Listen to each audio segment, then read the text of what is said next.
There's not really any education about food or diet in any school that we attend, but we're steered towards what so-called time-saving meals, because we are manipulated.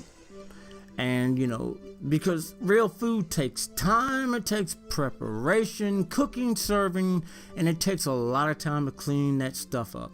But we can't do that. It takes too much time.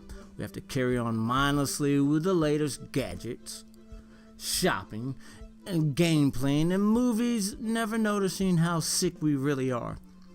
Processed food has no value in the human body. We can't digest it properly because it confuses our system. And what our body can't use, it stores as fat because we're in a starvation mode. So we're malnourished and fat at the same time.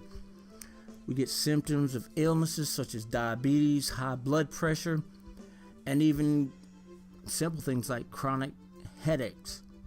So we're breaking down due to starvation. Then again, we go on medicines to relieve the symptoms and go on antidepressants because we're fat. We go on insulin because we're diabetic. You see, the food that we're consuming is death.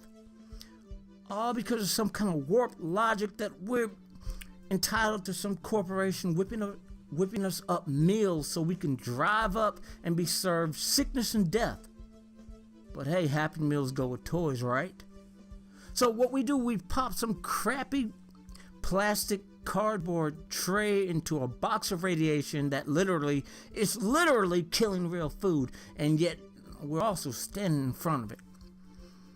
So let's talk about Korea. Why? Because there are hardly any overweight Koreans, although their numbers are increasing, mainly because Western food outlets are making great inroads into the country. You can name your favorite fast food restaurant, and you can probably find it in Seoul or any other major cities. But regardless of that, even now, Koreans are usually much slimmer than Americans because they generally don't eat the shit that Americans eat.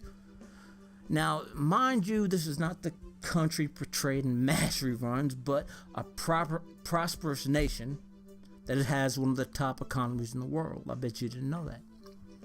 You see, in Seoul, you'll find very few Westerners.